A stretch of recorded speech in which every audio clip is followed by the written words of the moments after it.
Recording. Hi guys, my name is Vince Skillcorn. We're here today to show you the basics of Judo, which hopefully if you're starting Judo you can use this as a foothold to go forward, or you do some sort of grappling already and you can use this to put into your game. We'll be looking at basics of gripping, where we start, what balance is, how we break balance, and how we actually perform our techniques. All of this will be covered within this little tutorial. Hope you enjoy. Let's get started. This is our first grip. This is our traditional grip. Hand on the sleeve, hand on the collar. Alright, so let's look how we get to it. Okay, so the first thing we're going to look at is taking the sleeve. Now the ideal grip is taking all the slack in the sleeve. There's a lot of room here into the fingers. And what I'm doing is I'm grasping it and turning it in. So from this position, once I've got it, I'm here. Now a lot of people are quite happy to leave their partner with this grip, okay? But actually this gives my partner a chance to pull me. So whenever possible, when I get my grip, I'm always looking to have his hand on the inside, okay? So this is our sleeve grip. The second grip is our lapel grip. Now from this position, all I'm going to do is exactly the same principle. Is I'm going to roll the kit into my fingers. Now, if you can notice, my thumbs are always out. If I bring my thumb in, what this does is it will burn my forearms out very quickly. So I'm always looking to hold within my fingers. This is our first traditional grip, and this is a main judo grip. This is our second grip. This is a high collar grip. Now, generally, this is used by a lot taller opponent, okay? So, generally Sid on me, alright? With this grip, if you can see, my thumb is actually on the inside. A lot of people, when they're trying to get a grip, they'll try and get a big grip of the kit. But actually nowadays the kit is too tight. It's very difficult to actually get your hands in, your fingers in. So the easiest option is just by putting your thumb in. Now with my thumb in, I can actually control the whole of his neck really easy with a nice big pulling motion. The sleeve is exactly the same as what we talked about in the first grip. Recording. Alright guys, so this is our third and final grip we're going to look at today. This one is more, I guess you would call a wrestling grip, okay? It differs from a high collar because we're going to take the side of the shoulder, and this is what I would call a very defensive grip, and it's very good for countering. The reason being is it controls this side of my partner, alright? So when we're fighting, I'm just looking to get this pocket, and actually I find it a lot easier to grip here and here on my partner, as this is where you'll generally get a lot more kit. And from just by grabbing this, you can use your partner and rotate your partner a lot more. My sleeve is exactly the same as before. My final grip is slightly different. Okay, so let's look at how we get our grips. A common mistake I see is when people are actually trying to get the sleeve, they're just gripping, grabbing hold of what comes first. Well, actually that idea is quite good because the sleeve is the most important part to our gripping scenario. But we just need to get control of it. Just by grabbing here won't stop my partner moving his arm, okay? I need to get full control. So from this point, I'm always extending my arm and I don't really want to overreach. From here, I'm going to catch and fold it into my fingers, okay? My thumb's always up. If I bring my thumb in, what this does is it burns out the whole of my forearm. Alright, so from this position I'm going to catch and take all the slack out. Now this is the base to all my gripping, whether it will be my traditional grip, which is from here, folding the kit up into my fingers, okay?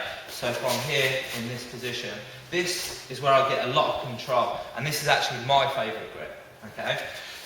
Or if I want to come to this position and take my second grip, which is over the neck, okay? But it would always be here, because if I don't, my partner's going to get his hand on. Now I've got extra work for myself. I want to keep control, so now when he goes, I can keep control from this point on. As I come over, my hand comes in, and then I pull my partner to me. This is very strong for me to now attack, okay? Now, I'm just going to turn around, and from the same scenario, I've caught my sleeve, okay? Now I want to take my third grip, my defensive grip, alright?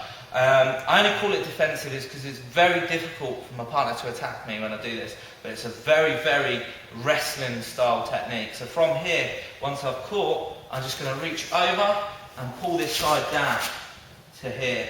Now I've got full control. If Sid even tries to turn in this way, I get control. Okay? So always, when you're thinking about your gripping, because the gripping is where we start, okay? We can't do anything from once we've got our grip. So we're here, we come to here. We're here, we come over, or we're going to come to the side. Okay? Yeah? In this part, I want to talk about balancing. I think it's the first thing we forget is with judo, with any sort of stand-up grappling sport, all we're doing is balancing. Okay? So I think it's important that we look at how we break the balance. But firstly, what is balance? Where are we weak? Where are we strong? Okay, so what I've got here is I've got Sid standing on a white line. Okay, now where his feet are shoulder width apart. This is how we stand. At this precise moment, Sid is balancing. Okay, whenever we're stood up, we're balancing. Okay, now if we draw a line from the middle of Sid's foot to the middle of Sid's foot, which is this white line. Okay. This line represents where Sid's strong. Okay? If I push Sid this way, he's quite strong, and if I pull him this way, he's quite strong. Okay? So what I need to do is draw a line straight through the middle of that line. So what we end up with is a cross. So from this position, let's look at Sid now. Here and here. He's actually now weak. Now this rule applies no matter where his feet is. Okay? So if Sid now steps along the red line with his feet in a right stance, okay, so this is our right stance, Sid's now strong. By Sid standing here, he can now fight, alright? As another judoka, if I was to fight Sid now, I would stand exactly like this as a right-handed judoka. Now Sid has stopped me from doing forward and backward techniques. If he comes back to where he originally was, now it's easy for me. Now I can turn in. Okay, I know Sid's weak in this direction. Now I can step past. I know Sid's weak in this direction. But if Sid changes his stance from this position, actually for me to turn in, I'm going to hit a brace. Okay, so where is Sid weak in this position? Okay, we look at the lines again. Sid's strong, forwards and backwards. But now he's weak this way and this way. Recording. So now we know what balance is and where feet Sid are, depends on where his balance is, okay? So let's have a look at breaking balance. We've had a look at where Sid's strong, where he's weak, as he's stood, okay? Now in judo we're taught from the very beginning about a nice high pull, okay? Now this is fine, getting a nice high pull, perfect. But let's have a look at it. If I just pull Sid, okay, if I pull him this way, what happens? He steps forward. So actually now his balance has changed. Okay? What I actually want to do with every technique is I actually want to try and commit his weight to one foot. Now as a right-handed fighter, if I'm turning my back on Sid right-handed, okay, I want to commit all his weight to this foot. Once his weight's on this foot, he's committed. Okay? Now I get to my nice big pull. And this is where we end up in our Superman pose. With the final bit of rotation, Sid will fall over. Okay? If we can use this logic with most of our throws, it will be a lot easier to perform our techniques. So from this position, we want to be pulling over. And then from this position, we want to be pulling. Okay? As opposed to pulling, then rotating. Recording.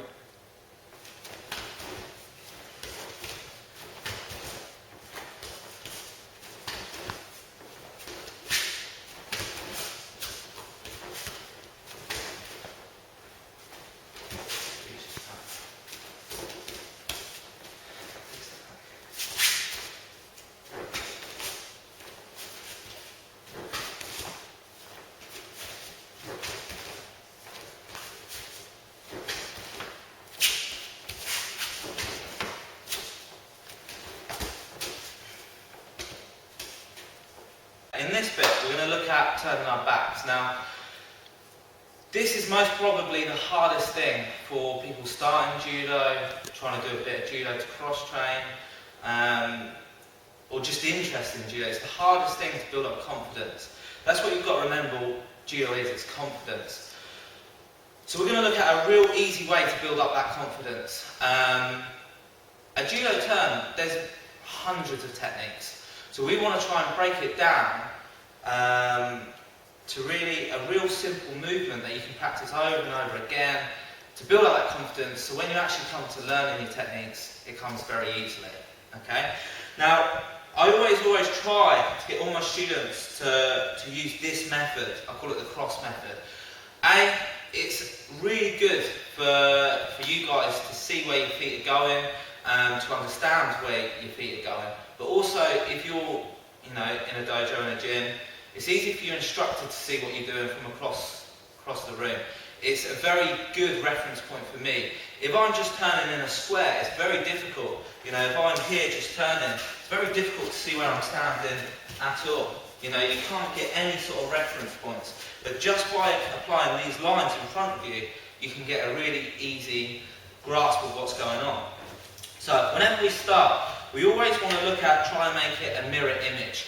So we look at my feet, they're roughly the same distance from the red belt to the white belt, okay? This is an easy way to start. My weight's directly over the red line, okay? Now, if we imagine I've got my partner, they're stood in a mirror image. So, all I want to do is practice my turn without a partner.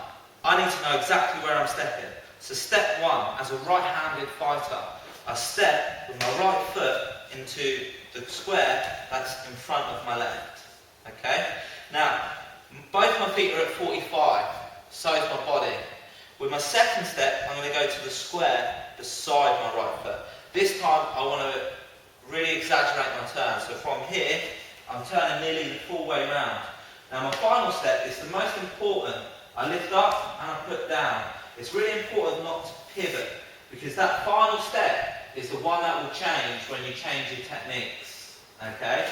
So from here, my right foot goes into the square in front of my left foot comes behind my foot to the square beside my right, and then I finish off with putting that foot down.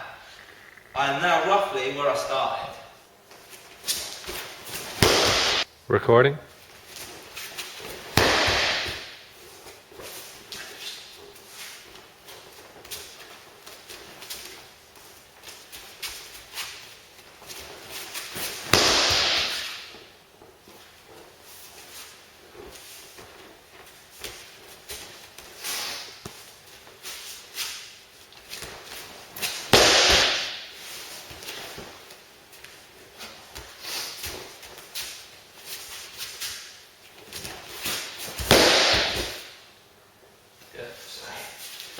You're right. I've done my spiky thing with the leg on that. Sorry. That's alright. Okay, we're going to take a look at Osoto Gari. For this one, we're going to use our second grip, our high lapel grip. Now, the first thing to make sure is we know how we're going to break our balance. If I just push it backwards, I'm going to step backwards, okay? I want to try and avoid this with this throw. So I'm going to take my traditional sleeve grip and then my second grip in the lapel. Now, as I step past, I'm looking to not only step past Sid, but to the side. What this will do is it will commit all of Sid's weight to this foot, okay? So, there's my first step. As I take my first step, all I've done is I've hugged Sid's head into my shoulder. My chest is nice and upright, my right foot comes through, and I sweep down to the ground. A big key to this is when I step to the side, I keep everything going forwards, okay? So from this position, I'm here, I've broken his balance, but everything else now comes straight through. Because what happens if I go off at the 45? This. As I step here, I'm looking to break this balance, but I come to this. I start to open Sid up, and he twists, okay? So actually, when I come into a step, he's turned. Now, This is a really bad thing. Why is this a bad thing? Because you're going to get thrown with Osoto Gari yourself. Okay? So if we look at Sid now, doing that Osoto Gari on me, and he's going to come off on the 45. So he's here, he's stepped, and he's in this position. This turns my body, which will then plant my foot. Once my weight's now on his foot, I can now move myself. I'll pull his head in like before, and I'll sweep myself. Okay? So we go back to that position. So Sid's going to step past me and keep aiming 45 to my right. So step 45, yeah, sorry. Here, exactly, which opens me, I step, and now I throw myself. Okay? So we must make sure as we step to the side, we come in here and we take the head with us. Now we can come through and sweep. That's Osoto Gari. Okay, we're going to look at Tai Toshi now. This one's going to show us how we're going to break the balance, like we learned before, and also incorporate the turn that we've been practicing from the segment before as well. So let's have a look. This one we're going to start with a traditional sleeve and lapel grip. Okay. Whenever you're practicing new techniques, always practice it in the perfect environment. So for me, if I want to learn this technique, I'm going to put my partner's hand on my shoulder. Alright? You can say it's not realistic, whatever, but when you're learning, it has to be as easy as possible, otherwise you're not going to bother doing it. Okay, so he's just going to put his hand up. I'm going to get a normal lapel grip and sleeve grip. Now, the first step you already know, okay? So all we need to focus on is our arm movement. Now with my right arm, I'm just going to look to uppercut under his armpit. So as I take my first step, I'm here. Now as you can notice, I've now transferred all his weight onto one foot. My second step is nice and tight. Then my third step, I move across. My partner will find it very difficult to stand up at this point. So from this position, from my ideal position, I'm on my cross. First step, arm comes over, arms out. Turn, partner's off balance, and then I step across to this point. Okay? So, let's have a little look at the arm movement. So, from this position, I have my arm here. All I'm looking to do is to do this to sit. Okay? I always must try and move my partner on my first step. It makes it so much easier later on. So this is what I'm looking for. So what I'm doing from here is as I take my first step, I'm bringing my elbow under the armpit. Okay? My hands extending. This is exactly what we were looking at before. Okay? So from this position, 1, 2, 3. Partner goes over. Alright guys, so we're going to look at Ogoshi now.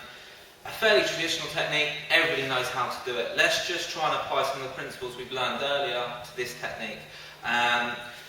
We're going to start with our traditional lapel grip and our sleeve, okay?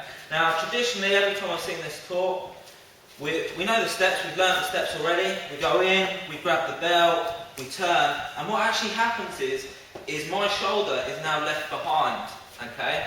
Just by keeping hold of the belt here and trying to keep turning. I'm going to make one small adjustment, okay, because I want to get my partner's weight here. So instead of grabbing the belt, I'm actually going to come under the armpit, okay. So from this position, as I go step 1, I'm here. Step 2, I rotate. Step 3, and the hips come across, and I throw my partner from this position. It is possible to do the same thing with the belt, okay, but it's going to require a little bit more strength, okay, so you'd have to come here, but as you come to your second one, you'd have to really, really muscle over. This is why I prefer to come here on my first one. My partner's not as strong when you attack him in this direction, okay, so my first step, I punch up, second step, I rotate, third step, hip comes across, and I throw. Okay? So I do it from this direction. You can already see my hands. So from here with my first step, I come over. Second step, I rotate. Third step, hip comes across, and I throw. Alright, so now we're going to look at Gari.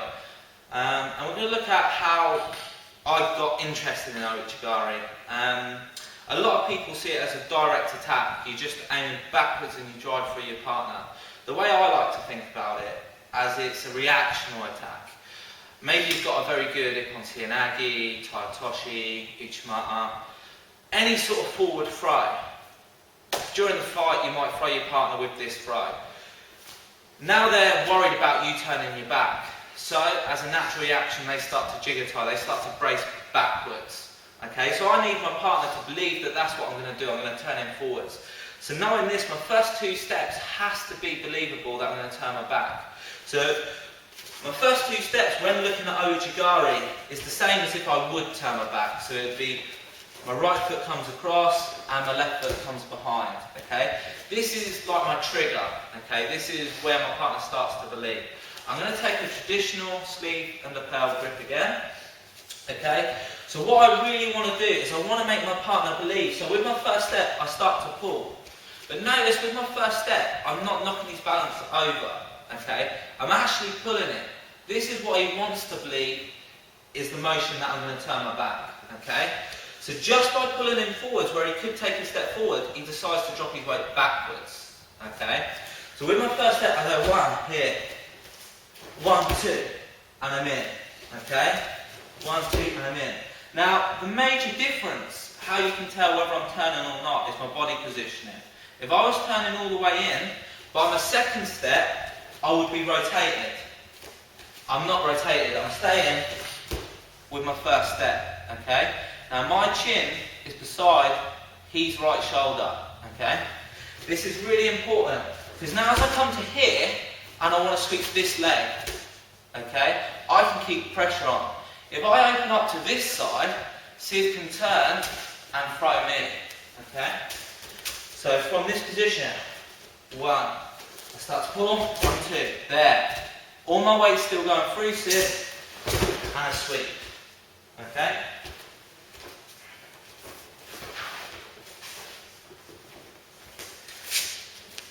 So as we said, these lines are here to help you and the instructor, so you can see exactly where the foot placement is, okay? So, step 1, here, I'm starting to make my partner believe that I'm coming forwards. He's now jigotied, he's now braced backwards. 1, 2, I continue going this way, and sweep. Okay? This is how I first got interested in Gari, the fact that you're tricking your partner. Okay? One more time. 1, 1, 2, he braces, and we okay? Now let's have a little look at that foot movement from the other side. So, sleeve, lapel, step 1, and a pull. 1, 2, here.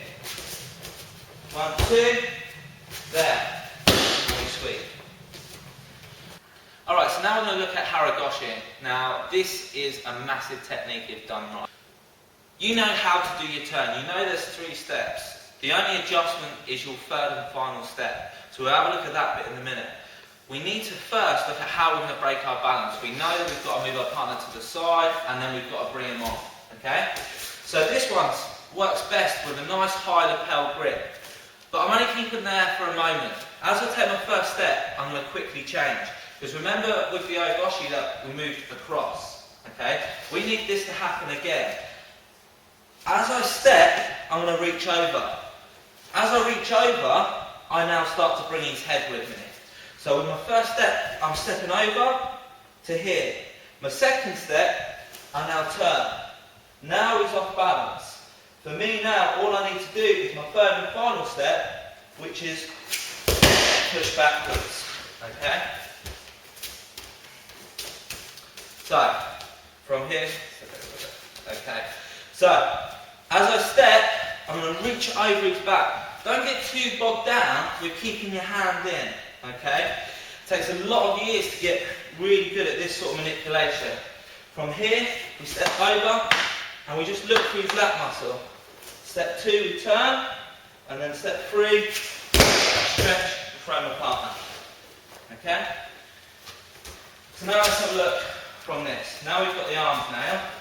From here, I step one, here. Really try and squeeze your shoulder blades together as you do step two. Now he's really stretched. I lean forward and I sweep. Okay?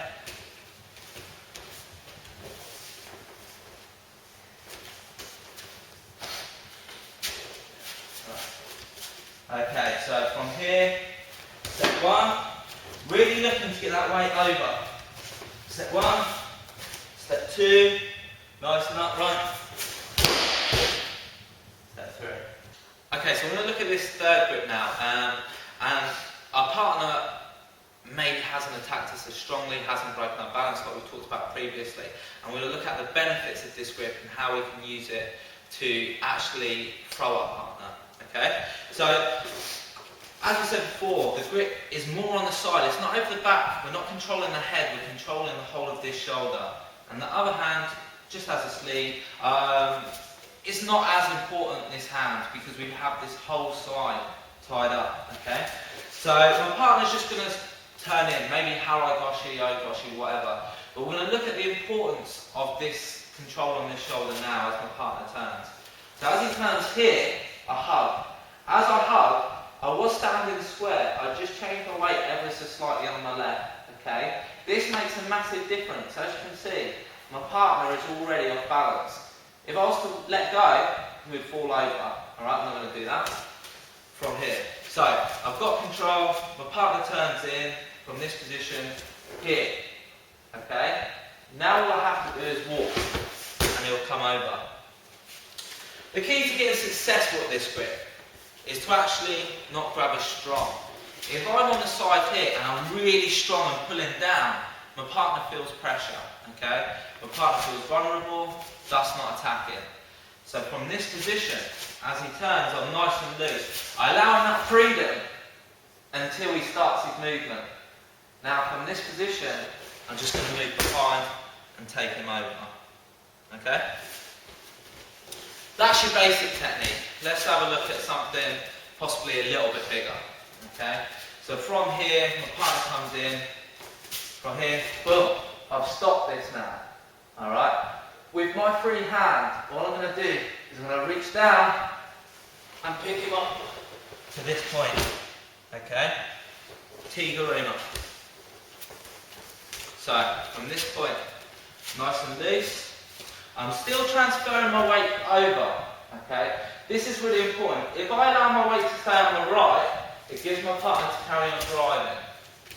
So, as he turns in, I drop, hand comes free, and I lift.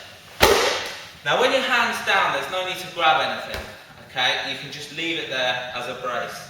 From that point, you come up, and then you pass the legs past your body, and you unravel, okay? So one more go. So from this position here, we drop, we lift, and we throw.